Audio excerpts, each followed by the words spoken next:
Donington Park. It's a track that's hosted one Formula One race back in 1993. It was the European Grand Prix.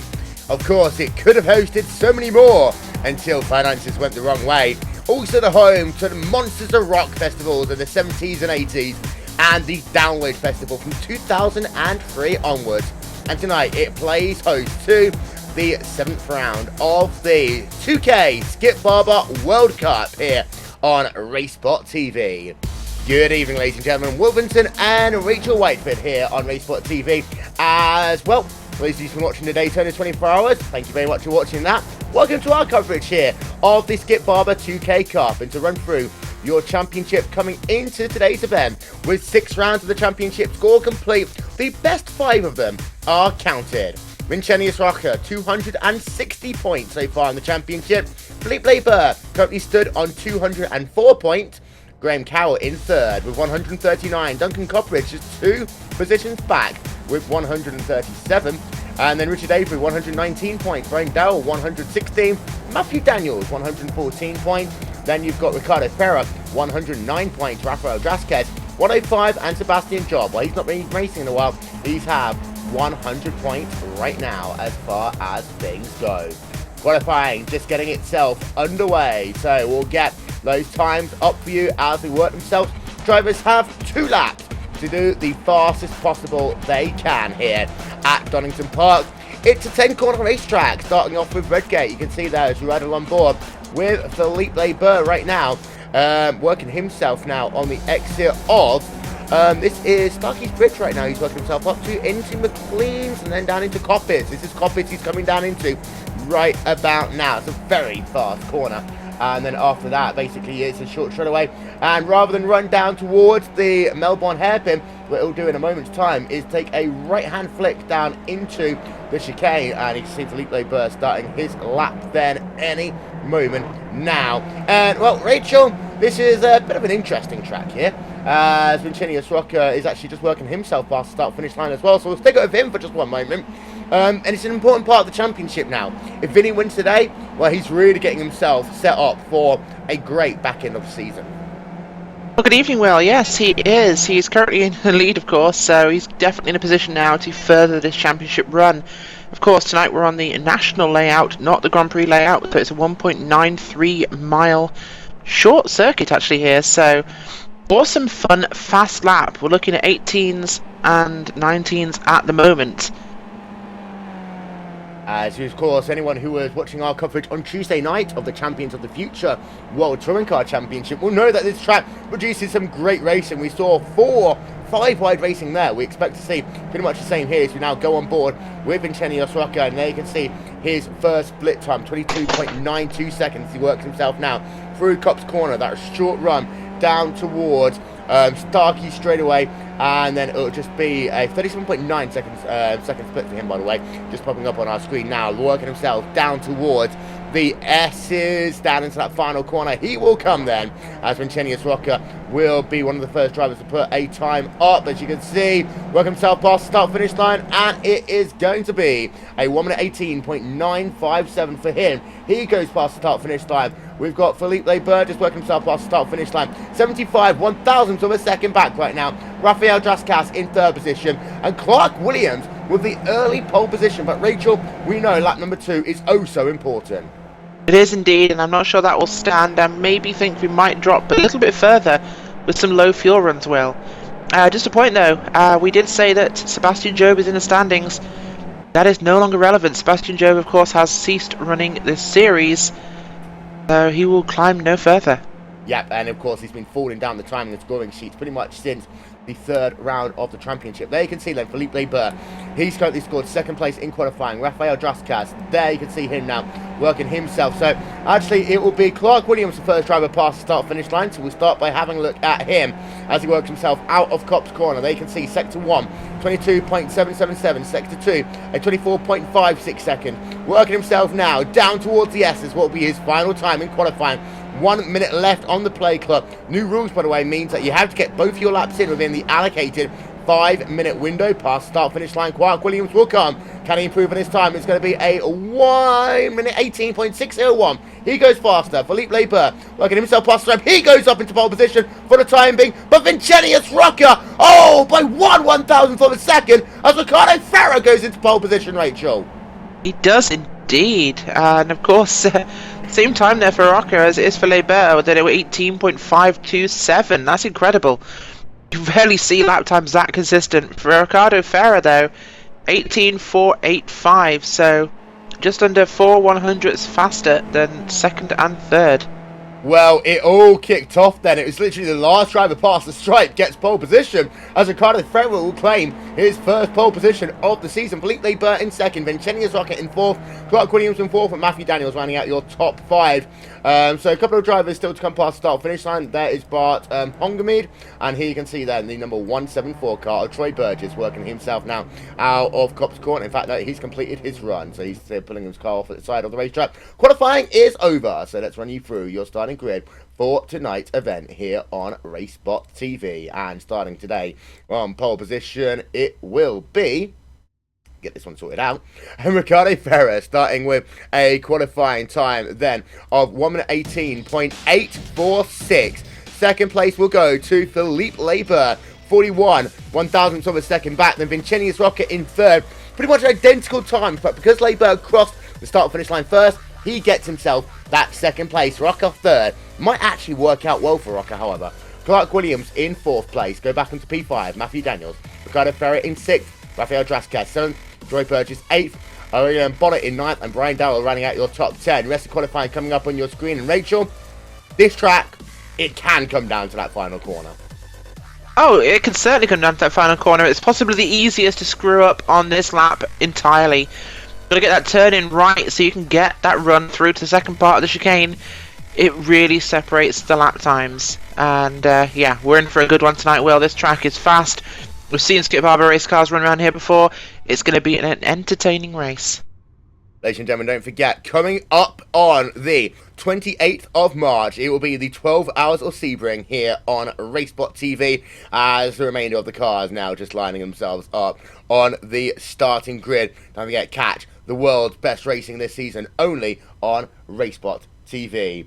Just waiting now for the last couple of cars to work themselves down onto the starting grid. They can see the rear of the field, by the way. They're pretty much working themselves in a very difficult part of the racetrack. As we can actually see a couple of cars at an angle. Some of the cars at the very rear of the field kind of on a straight. We'll have a look at that one after the race, as we'll see there the cars just looking themselves now, getting those engines revving. And the 7th round of the championship on RaceSpotTV will indeed start right now. Good start then by drivers as they come down in towards turn number 1 for the first time. And here you can see a little bit too wide racing already. And it was a very good start there by Vincentius Rocca. He looks down to the inside of that driver of Philippe Labour. Too wide, too deep as they work themselves through turn number 1 for the first time. Mid-pack, they're pretty much all going side by side. And we have got a bit of contact with the midfield. A couple of cars off, Rachel. Take us through it. We do indeed. We had a bit of 3 wide action running there at the back of the grid, Will. And judging by the numbers, I think that is the number... Oh, if I can just get this camera to behave itself. We have the number 178. Dustin Kessinger was off the track there. He got pushed wide. Out front, though, it is Ricardo Ferrer leading the way from Vincentius Rocca. Philippe Labour in third position right now. As you can see right now, they can see the gap between those drivers is 3 tenths of a second as they continue their journey around the racetrack down in towards Copse Corner for the first time. As we have a look from the rear of Ricardo Ferrer, then your race leader. This field getting single file, 30-lap race here at Donington Park. But you will see plenty of drafting as they come down into the S for the first time. There you can see them. Field pretty much single file. Anyone trying to have a look there, you can see the 128 car causing a concertina effect as they work themselves through that corner. Number 18 car, Brian Dowell's going to go past him. You talked about it immediately, Rachel. The fact that, you know, you can have people messing up that corner. That is exactly what that 128 car of Ocean Bonnet did. Oh, certainly, and it's a tough corner because it's very slow speed in the middle. You screw it up, you lose a lot of time. 3 wide in the back there. Well, we have the 158 and the 16 and the 161. 3 wide there running through turn 1. yeah, you screw up that corner, it's a long run to start finish line, and you can lose so much time on that long straightaway just by giving up time through the chicane. So, got to slow that entry right down to get that second part as fast as possible. Well, here you can see as they work themselves through the second part of Starkey's Bridge. It is Vincenius Rocker scored in second place right now, trying to close up to the rear of your race leader, Ricardo Farrell, working himself now through McLean's down in towards Copse Corner once again, turn number 8 on the racetrack. And lap time still within about that 1 minute 25 range in race pace. Now out of Copse Corner they come, and we'll get that speed chart now up on your screen. There you can see the overspeed already coming into play then for Vincenius Rocker as they come down in towards, but Rocker there deciding that he was going to just get out of the gas and let the driver of Ferrer just keep that lead down into the S there. So we've seen this all season long, Rachel. The strategic driving by these drivers is going once again, but Rocker now actually working to the outside to try and break that toe down in towards turn number 1. Yes, he was. He just wanted to have a little bit of separation, Will. And of course, second place is always a good place to be around this track. Of course, we will need a pit stop in this series. So, the more fuel you can save by running behind someone, the longer you can run. Which means you might be able to make a break, pit a couple of laps later, wait to see what happens. They might have screwed up their pit stop. But if you've got a bit more fuel, a bit more tyres left, you could put an extra lap in and jump them in stops. Matt Defoe working himself side by side in this very congested mid-pack right now, moving himself up into the 20th position on the racetrack. As you've seen, 3 wide down in the mid-pack, pretty much on lap number 1, 2, and on this one, lap number 3. But out front, it's kind of single file. All these drivers just kind of keeping themselves calm. And of course, tyre wear can be a factor at this racetrack, Rachel. Very fast sweeping corners, so you don't want to use too much of it too early, because we know, of course, that these drivers want to be as quick on pit road as possible as we ride along board with the driver in third place, which is Philippe Leber. We do indeed. A bit of contact in the back, but everyone seemed to get away with it pretty well. Philippe Leber running behind Vincenius Rocker, just sitting there waiting for this heavy braking zone into the final 2 corners. Everyone gets through really well at the front, pushing quite wide there for Leber. That's one of the big risks. If you take that corner a little too early, it can push you right onto the grass on the exit, and well, wheel's not straight, you're going round. Yep, as they can see, down in the mid-pack again as we ride along board with the driver of Anders Helly Hansen coming down in towards turn number 1. A little bit too wide racing there, just ahead between Arjen Bonnet and Brian Dowd. Oh, big spin there by that 128 car, and he loses it there. That car just switched around on him in that number 128 car. There you can see him still looping it around on the racetrack, and of course he had himself wing damage at the conclusion of lap number 1. Get ourselves a replay of that one for you as he works himself down into that first corner. And Rachel, looks like that car just stepped out on him the second time he tried to work it through that corner. Yeah, indeed. To get this car to drive fast, you've got to have a very loose rear end wheel, and that just amplifies this car's already exciting tendency to have lift-off oversteer. Bit too much oversteer, you try and correct it, it will snap hard. So, a very unforgiving car contact at the front. No, that's, I believe... Paul Clappe. Not Brian Dell. Yeah, it's Clappe. Paul Clappe getting contact there with the car in front of him at the time. That was the number 187 of Anders Helly Hansen. He, just tried to come back onto the track a little. Oh no, Hansen came across on him. Contact, and they spun out, Will. Yeah, and there you can see Clappe basically slamming it hard into the grass there, and he brings that car on towards pit road. We've got ourselves one more look at that one then from our aerial coverage brought to you by And One Time. There you can see spinning around, just missing everything, but he brings that car onto towards pit road regardless. Out front, it is Ricardo Farrell leading the way still by 0.3 of a second over Vincenius Rocker. We'll get that ticker running along the top of your screen. There you can see your gap between your race lead and Vincenius Rocker. It's 0.2 of a second, but Rachel, your top 4 drivers separated by 1 second. Your top 7 drivers separated by 2 seconds right now. Yeah, things are pretty close, Will. We see this a lot in the Skip Barber Racing series that we cover. Front pack of about 6 cars there, making a slight break from one behind them. And that is the car there of, I believe, Avery. Troy Burgess. Who's just separating out from the back of that front pack, although he's collected back up again. And a big gap then to Richard Avery running on his own. Back then to Anders Helly Hansen and the rest of the mid-pack running behind him. Yeah, and there you can see actually Richard Avery started this race in P12, now running in P9, but working himself through the field meant that he's lost contact with those drivers ahead of him. As you can see, Clark Williams, he's looking to the outside as they come down in towards turn number 1. Little bit of side-by-side racing here as we ride on board with Clark Williams at number 154 car. Matthew Daniels on his outside, down in towards turn number 1. Very late turn in there for Williams. He won't have the inside line into the next corner. He falls back into line then, as we have got 2 wide, 2 deep pretty much behind him, as they can see that number 8 car, Ricardo Farah, just behind Williams. And these drivers being very conservative at the start of this race, Rachel. The laps do tick off incredibly quickly, but actually whilst that was going on, all of a sudden Williams has now got himself a bit of a gap actually. So Daniels has got himself a bit of a gap to Philippe Leber ahead of him. That pack is starting to separate out now. 3 cars in the front pack, and then here comes Williams down to the inside as they come down through Starkey's Bridge, but not able to complete the pass. Williams, I think, wants to get moving, but whilst they do that, they are losing contact with those drivers ahead of him. Indeed, it's very easy to lose time on this track because it's such a fast-flowing circuit, and front pack running pretty quick lap times here. In fact, some of them on pace with the qualifying. Philippe Leber, their last lap was an 18.407, which, judging by the qualifying standings, would have already put him in second place on the grid. So, yeah, there's some pretty quick times. The draft definitely having a big effect in this race so far, Will, as the front 3 are making a bit of a break from a 2 and then a 2. Yeah, as we saw there, Troy Burgess thinking about looking down to the inside, not being able to complete that pass. Gap between P number 3, Philippe Leber, and Matthew Daniels is now up to 1.3 seconds on the racetrack as they continue their battle. And then you've got yourself a little bit of separation between Williams and Farah and Draskas. Is actually, you've just got ourselves right now side-by-side racing. The number 11 car, Duncan Copperidge, right on the rear, trying to think about doing the cut under as they work themselves down into the crane of curves. Turn number 2 on the racetrack. You can see Copperidge right up on the rear now of Paul Malokas, and that's the battle for P number 12 on the racetrack as those drivers continue their battle. But it's kind of been a little bit of a slow start to this race, but we know the second half generally will be a lot faster. Timing is an important thing, not just when you're going to make your moves, Rachel, but the timing of that all-important pit stop that these drivers all have to make in this event. It will indeed, and of course you want to be saving as much as possible to do it as late as possible.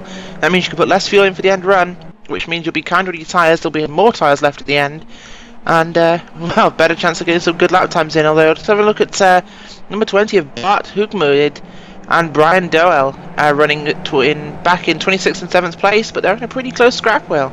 They are, as we did actually see Vinny look for the first time as though he was going to think about making a pass. You can see he is looking inside. To the inside as they come down in towards turn number 1. Nope. Again falls back into line to your top 3. Again, a little bit of breaking of the draft behind, though. You have got this battle continuing between the likes of Williams, Farrow, Draskas and Burgess, although Williams hasn't yet been able to find a way past that driver of Matthew Daniels, as we have a look on board with him as they work themselves through the crane of curves once again down towards the old hairpin. And Rachel, all this time they've been fighting, they have lost contact now definitely with that group. That means they won't get that toe down these straightaways here, and Matthew Daniels is now 2.3 seconds behind Philippe Leber in that continuing battle for P3. Yes, he is, and that will only grow, Will, as this builds up, because once that toe's gone, it's gone, and you can't really do it unless you work together, and they are not doing that. Although, just watching that replay back, Will, of Vinny making that move into turn 1, I can't help but think that's a feint. Because who would make a strike into turn 1 on the final lap, knowing they could come back at you? I suspect if Vinny is going to do it, it'll be out of the final corner, or the corner previous to that, because he's not going to really risk it. Yeah, he won't do it to turn 1. He's setting him up. He'll probably have a look again, and might have another few looks at him, but he won't be doing it into 1. He's going to set up Ferreira just to give him a thing, and make him go defensive, make him think it's going to be then, and dive when he's least expecting.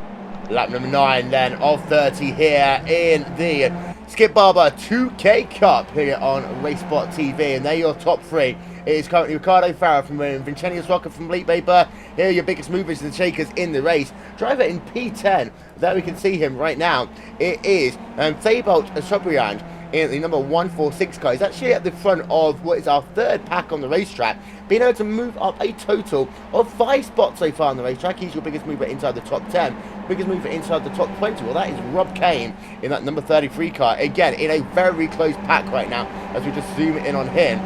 He is currently up an absolute ton of positions. 14 spots from where he started, and the potential, Rachel, to get another 4 more very easily.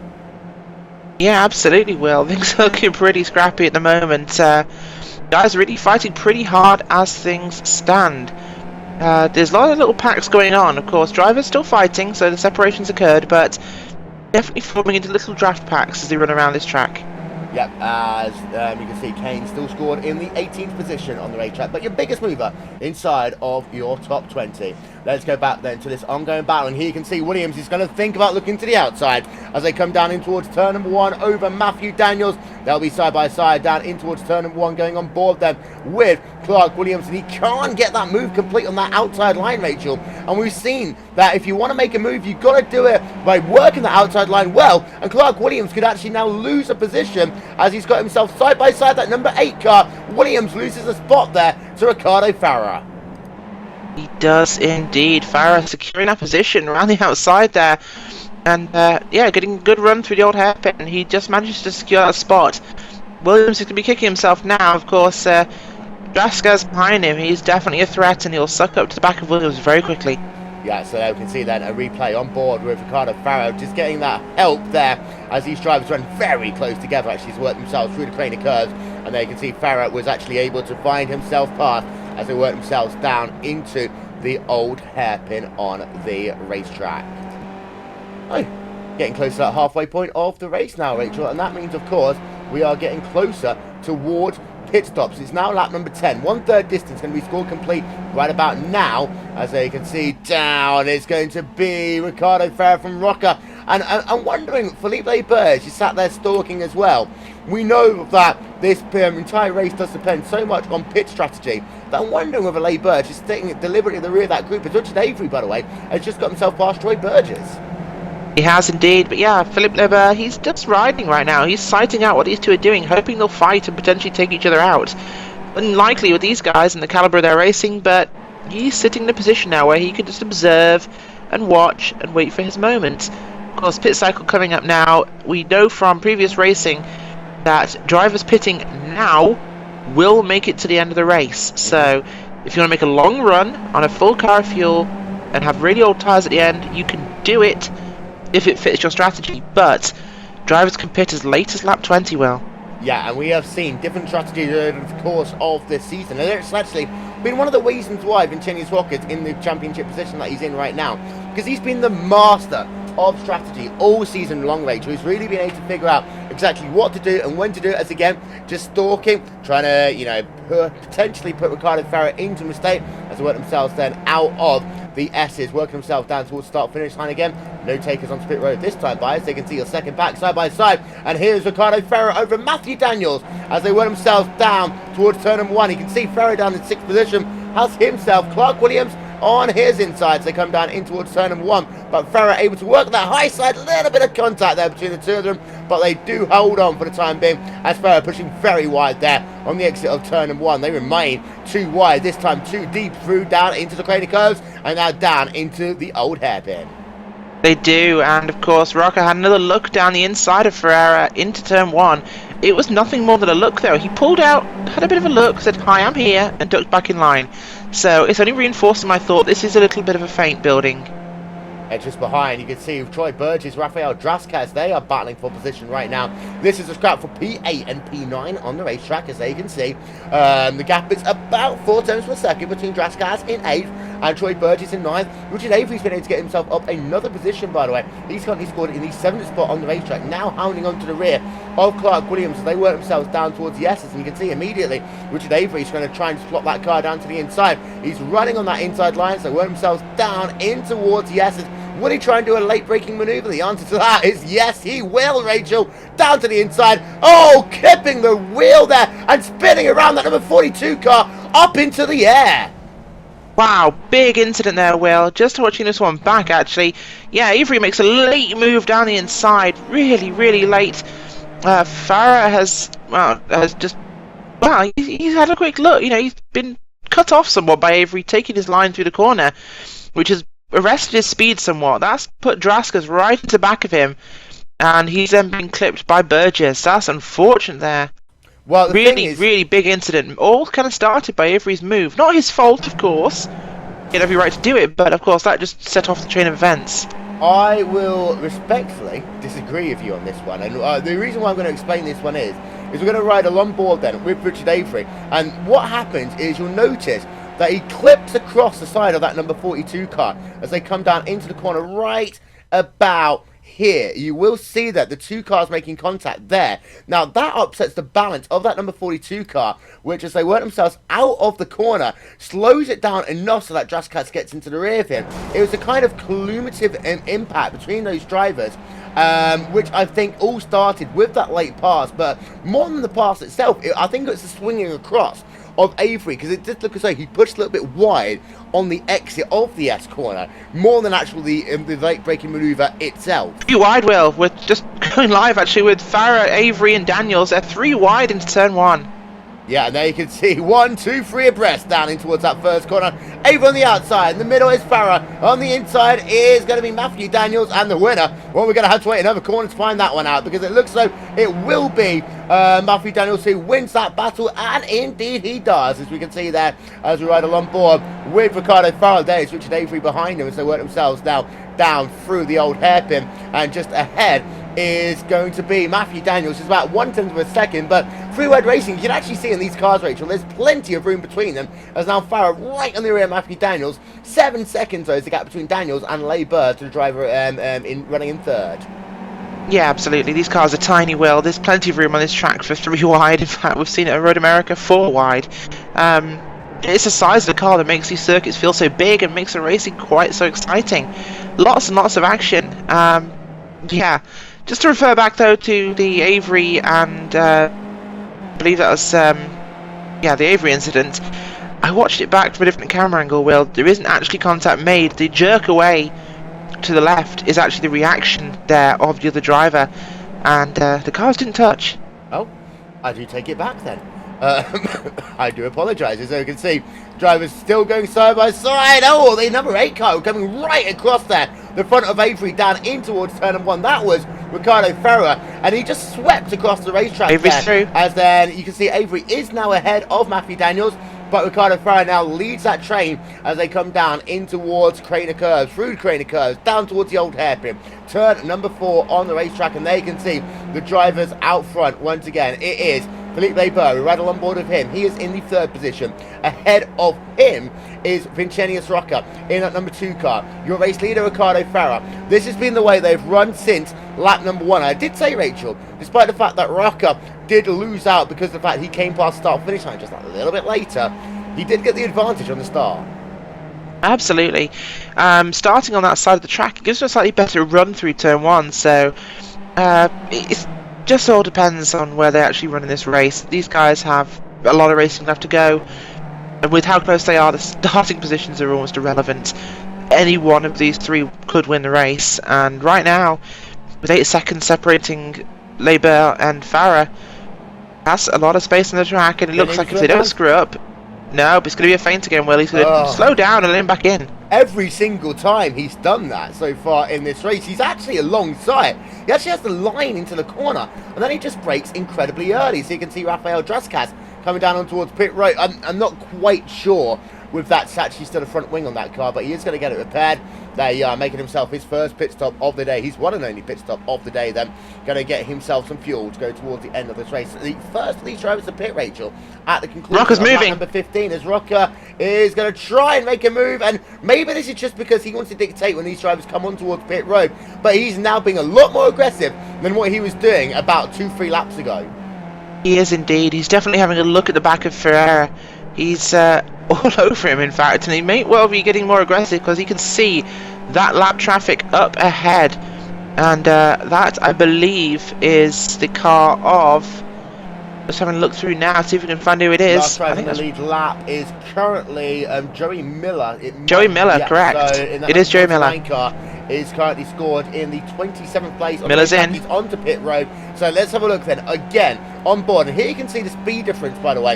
You can see a couple of miles an hour advantage for Rocker as he comes down in towards turn 1. That time he doesn't even think about going down to that inside line. Of course, he has got to be careful though, Rachel, that if Philippe Labert is close enough behind him and he does that move, then Labert can actually sweep to the outside as they work it down in towards turn 1. To give you an update, by the way, Richard Avery is now ahead of Matthew Daniels, and he's leading now that second pack. Got himself a 1 second advantage already over Matthew Daniels.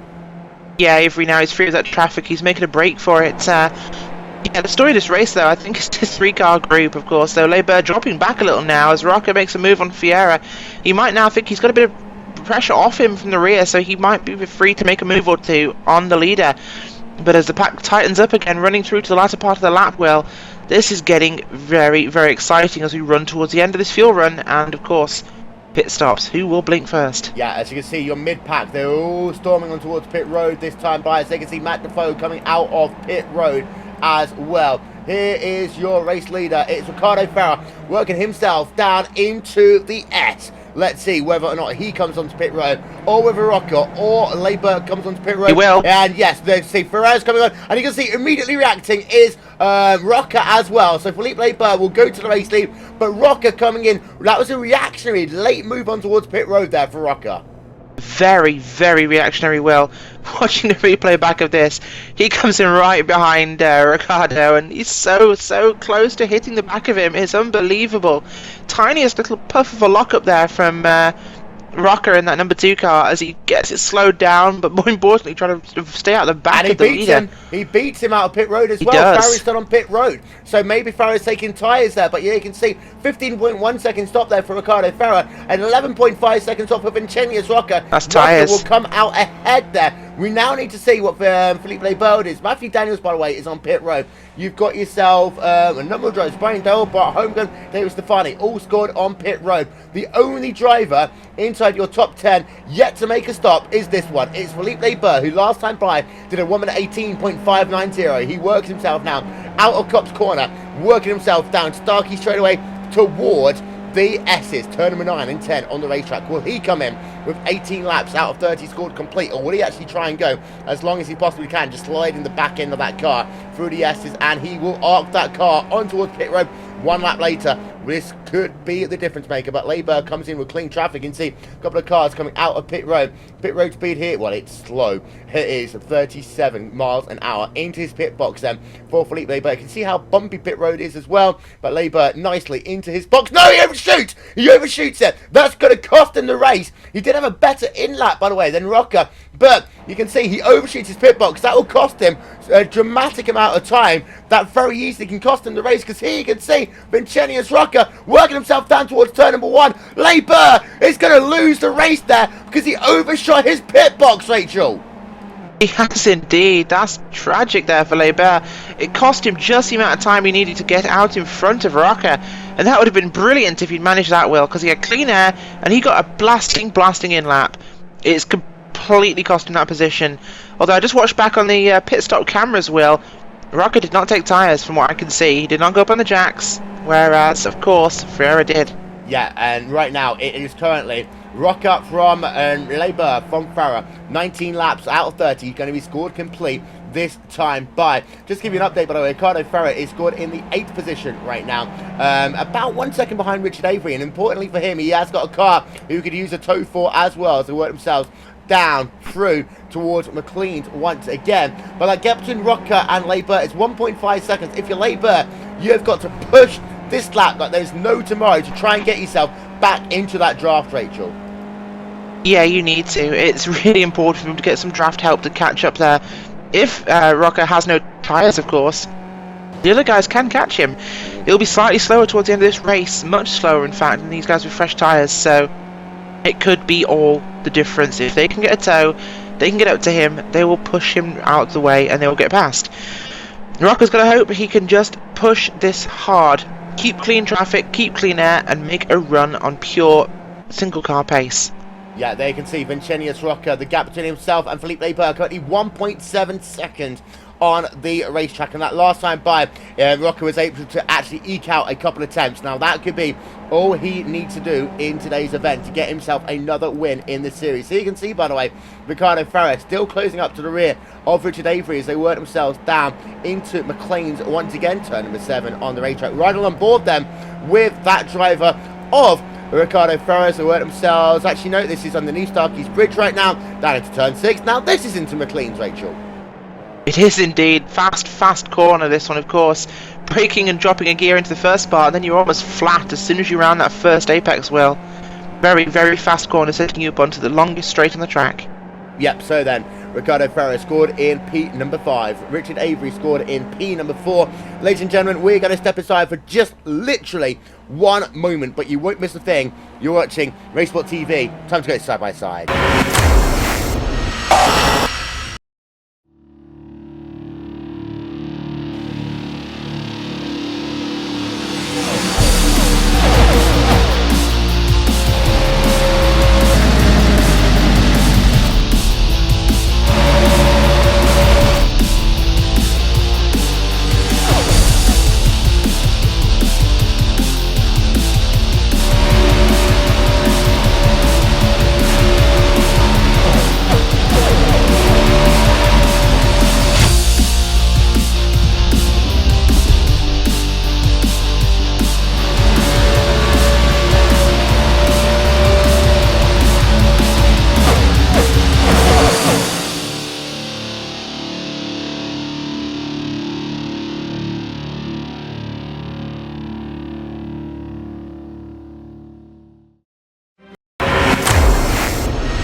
Welcome back, ladies and gentlemen. Sorry, just had to turn off something else going on here. Of course, it's an incredibly busy weekend here on RaceSpotTV, as we've also got coverage of the iRacing.com 24 hours of Daytona. Here you can see then the ongoing little scrap as well. Farrers, and it's close right up now to the rear of him, Rachel, as they come down into the S's once again. And as your battle for the race lead kind of diminished itself for the time being, this is now our closest battle on the racetrack, although you have got Paul McCullis and Matthew Daniels. They are mighty close. They work themselves down into the S's once again. In fact, they go side by side as they come down into that braking zone. And the winner of that one looks we have a car off wheel. Daniels.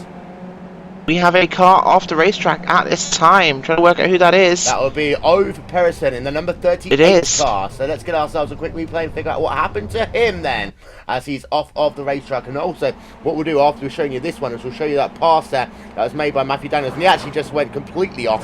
He just outbraked himself completely into towards turn number 1. So Ove Perison having himself a little bit of a moment. And he can see then Matthew Daniels looking down to the inside. So work themselves over the curve. Matthew Daniels able to complete that pass. Get ourselves one final look at that one. This time we're going to be on board with Matthew Daniels, and this is on the exit of Coppice Corner down in towards the S. As you can see, that overspeed working really well for Matthew Daniels. Now pulls that car to the right hand side, makes a late braking maneuver, takes a lot of that curb then down into the S, and you can see there running over that curb, 2 wheels off it, but he does just about hold on. Now, one thing we haven't talked about, Rachel, is that you do get very tight track limits here. We did see it being a big issue back in the World Touring Car Championship event on Tuesday. These Skip Barbers, of course, because they're not as tail happy, it's not as much of an issue. But that last lap, if you do try and go too hot into the corner, it's one thing that you have got to pay attention to. Oh, absolutely. That corner's not very forgiving at all, Will, and it will cost you the race if you screw it up. So far, though, just an update. Vincenius Rocca is running an 18.353 that lap round, compared to an 18.331 from Lebel, although the lap before, Rocca actually had the advantage by 0.02 of a second. So those two neutral at 1.9 seconds on the racetrack. And last time by, Ricardo Ferrer is actually the fastest of those three on the racetrack by 0.1 of a second.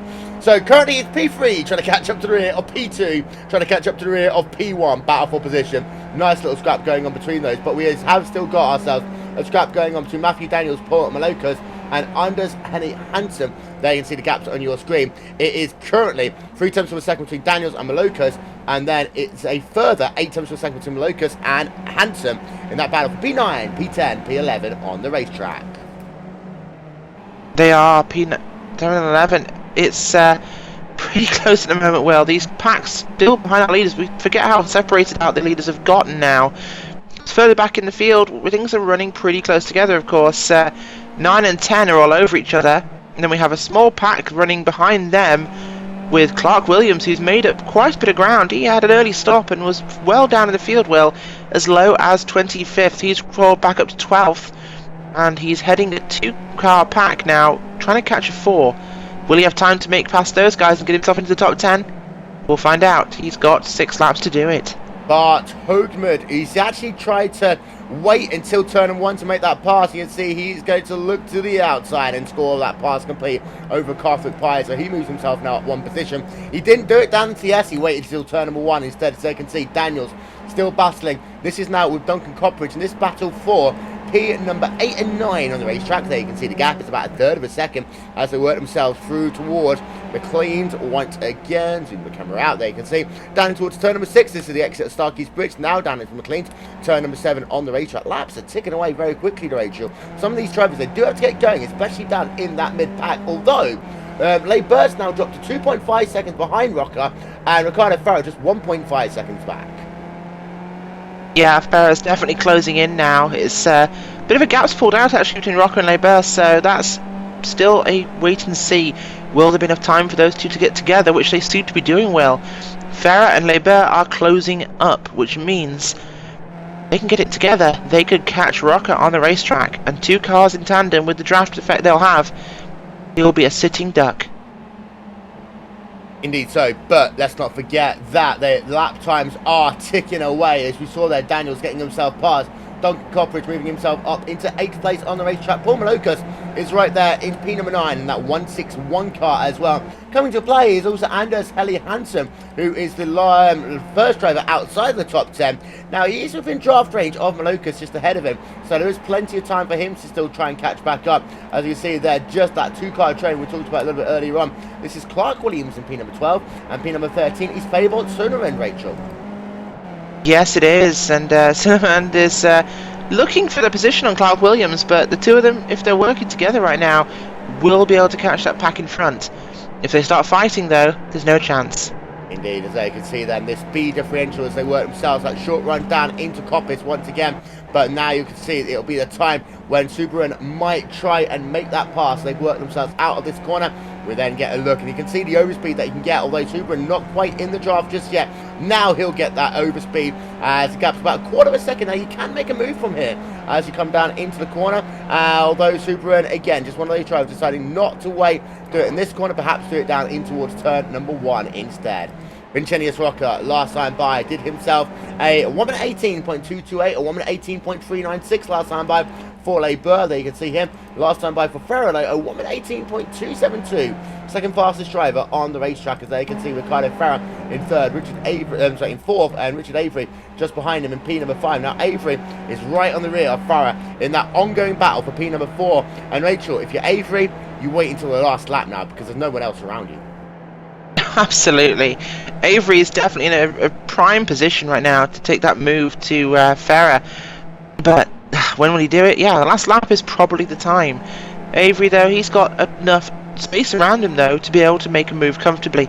There's no one close behind him, and there's not many people in front of Farah, so he's going to maybe have to hope that some lap traffic might come into it, or he's going to have to make a dive and hope.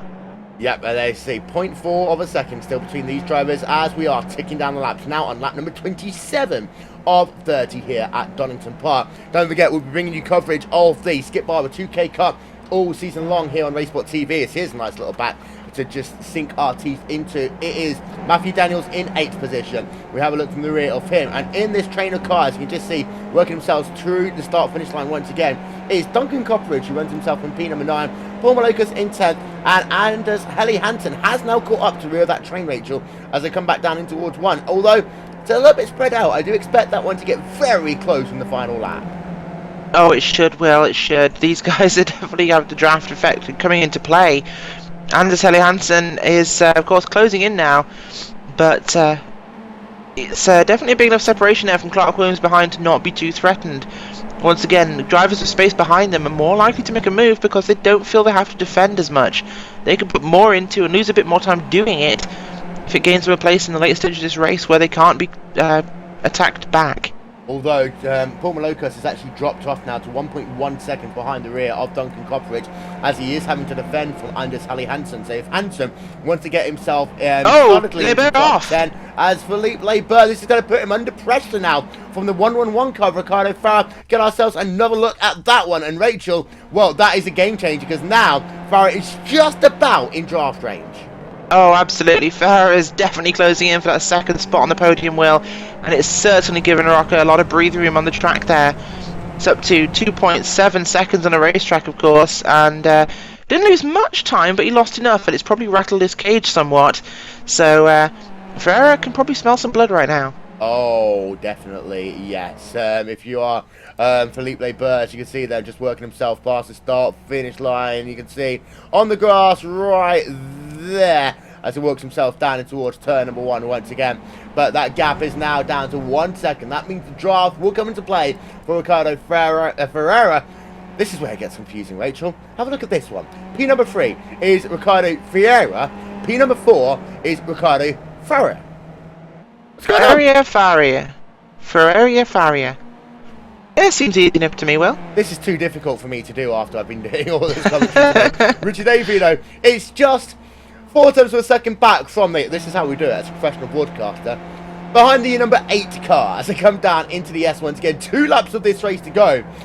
Meanwhile, that 111 car is now within 8 tenths of a second of second place, Philippe Leber. See what I did there, Rachel? It was all good. You did indeed. It was very professional, Will, as you missed giving them their names. Yes. You've dehumanized them, of course. Ferrari is closing in on Leber now. Of course, he only has 2 laps left to do this, so he could make something happen. He's 0.9 of a second behind him. That could close in, of course. He will have the draft, and Leber will not. So Ferrari are definitely in the catbird seat right now, although as is Richard Avery behind them, closing in, ready to pounce on Farrier. Yeah, as they can see then, the gap last time by, Farrier was a total of 3 tenths of a second faster than Philippe Leber in that battle for the second position on the racetrack. That gap is still, though, 8 tenths of a second. It's not enough for these drivers right now. The one that is possibly going to happen is between Farah and Avery, so they work themselves down into Coppice Corner one more time. Out of turn and brake, down Starkey's boots they go. Richard Avery just a little bit too far back to make that pass this time by, as they work themselves towards the white flag in the final lap of the race here at Donington Park. And you see Avery, well, he is closing up. He's made a move from this point before, but this time, Rachel, he does stay in line because he knows that he wants to have the prime position for the final couple of corners. Yes, he will have to get that set up nice and precisely, although having to navigate a little bit of lap traffic there for Rocker. Easily navigated, and he's through. But yeah, he's going to have it smooth now as he comes upon even more lap traffic ahead of him. He can't afford any mistakes, Will. Of course, Leber and Ferrier are gaining some speed just because of that draft effect together. That's down to 2.5 seconds Avery's to Rocker. Sorry, Avery has got past. So Avery's got past Farrier. Yes, he has. Avery's made that move in turn 1, I believe, Will. Yeah, as they can Looking see. at this, yeah, inside turn 1. Yeah, so you can see, you look down to the inside, got that pass complete Wobble there on the final lap of the race. But they can see, very quick replay, we can see he's that coming one. back at him. Avery, slow down. As Avery potentially out of fuel then, but it is going to be Vincenius Rocker working himself now towards the end of the lap. Avery is slowing down. He got himself a slowdown penalty. We'll come back to that one at the end of this race. But here you can see them, that number 2 car of Vincenius Rocker working himself out of the final corner. He will claim victory here today. Second place will go to Philippe Leber. He works himself now. You can see at the line. Ferrer, not enough there. Philippe Leber will claim second. Ricardo Ferrer will get third place. And then it will be Ricardo Ferrer in the 4th position. And Richard Avery having to settle. He's out of fuel. Richard Avery is, in fact, you're right, he's out of fuel. Super slow there for Avery. Tragic end to this race. Can he bring it to the line? Yes, he can. Yes, he can, of course. He managed to get it to the line just about. Richard Avery there, I think, possibly breathing into his fuel tank vent there, trying to get some extra fumes and a little bit of pressure to get it across the line, but he does, and he brings it home in 5th position, Will. Yeah, nicely done there to at least bring that car home. So he decided that he had to just give up a little bit to get it all at the end of the race. Well, ladies and gentlemen, the last couple of cars working themselves past the start-finish line right about now. As we ride along board then, one of the last drivers on the lead lap is the number 160 car of Barrett Brummett, working himself towards the stripe then to finish just outside of the top 21, but you can see there, just taking a very wide entry down into that final corner in that number 160 car. I'm just having a look, I believe that there is 2 more people scored on the lead lap, and they're actually battling for position, but it's not going to be close enough there. Francesco Tonin is the last driver to finish on the lead lap there in that number 23 car. So all these drivers now have completed today's event. That gives us the opportunity then, ladies and gentlemen, to run through your final race results, and it is Vincenius Rocker claiming victory here today by 2.3 seconds on the racetrack. Ricardo Ferreira in the 3rd place, Ricardo Farah in the 4th spot, Richard Avery in 5th, Troy Burgess in 6th, Rafael Draskas in 7th, Matthew Daniels in 8th, Duncan Copperidge in 9th, and then Paul Malokas rounding out your top 10. P number 11, Anders Helly Hansen. P12, Clark Williams. P13, Paulabot Subaran. Then P14, Catholic Pie, Bart Hogemid in 15th, Matt Defoe and Brian Doe. 2 Canadians on P16, 17. Then 2 Americans, Matthew Gorgo and Eileen Bonnet in 18, 19. Rich Jones running out your top 20. Rest results coming up on your screen. We're going to step aside, ladies and gentlemen, for just one moment. We'll be back with post-race interviews after these messages. You're watching RaceSpotTV, home of the iRacing.com World Championship Grand Prix Series.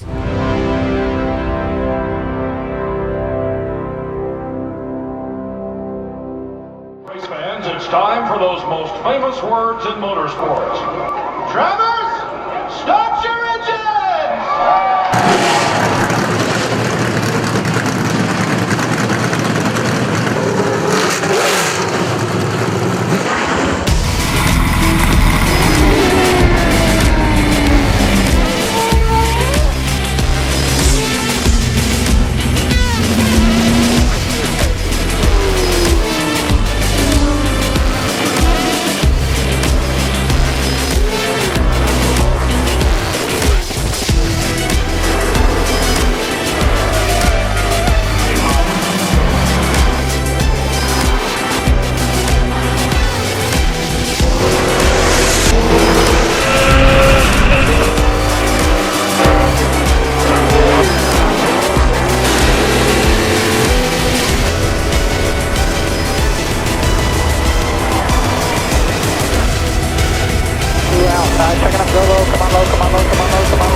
Michael Conti comes up at a corner number 4 in the checkered flag. He wins his first NASCAR iRacing.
Don't forget, ladies and gentlemen, continuing coverage of the iRacing.com 24 hours at Daytona exists on RaceSpotTV with you for the entire 24-hour event.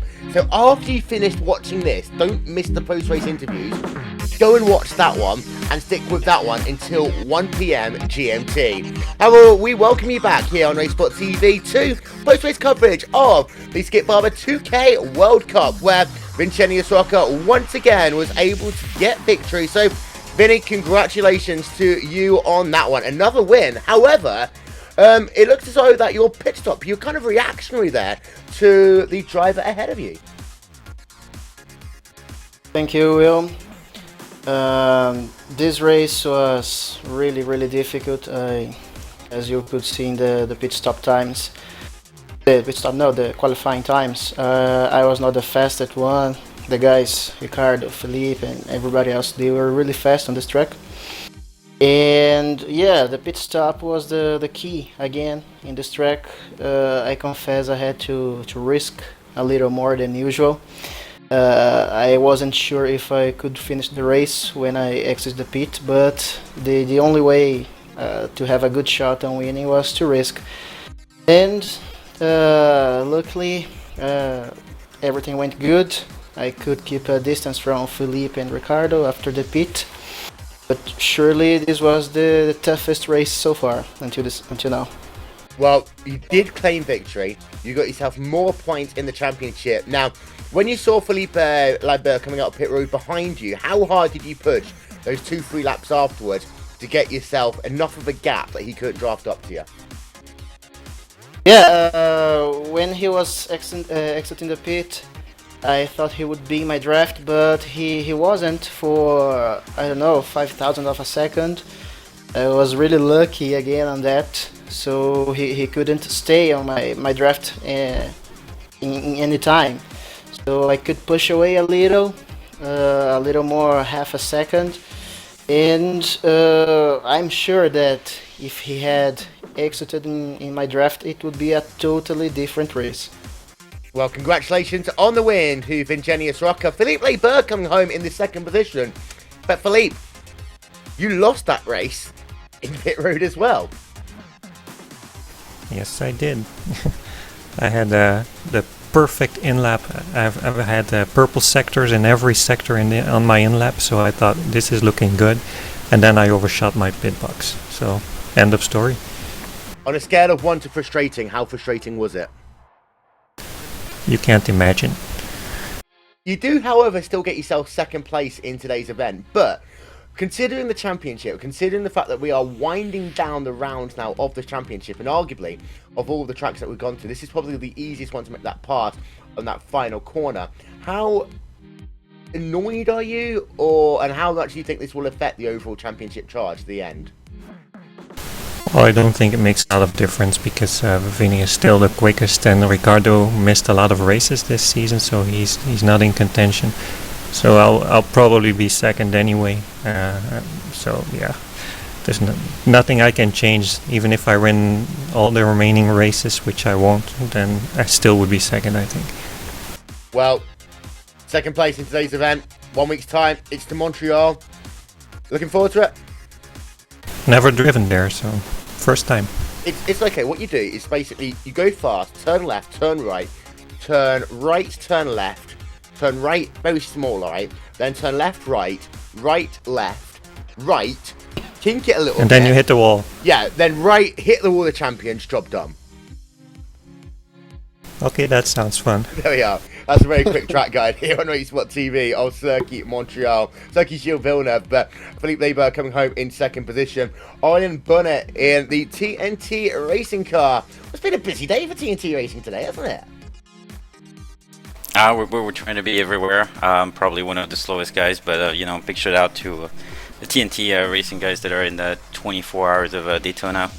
That's live on RaceSpot. I think they're doing a good job. I'll be back to your coverage actually once this broadcast is over. Well, it was a case of P20, no, that's not right, P19 for you. So getting yourself a top 20 finish, but how tough was it in that mid-pack here today? Because we saw 3, we even saw 4-wide racing at one point. Yeah, and I'd like to apologize to Brian. We had a little tangle together on lap 3 or 4, I think. My fault, put a wheel over the curb, had a wiggle, couldn't save it. I had a top 10 qualifying. I was really happy with it. It was looking good. I didn't run in the official series, so I was probably lacking a little bit of practice in traffic.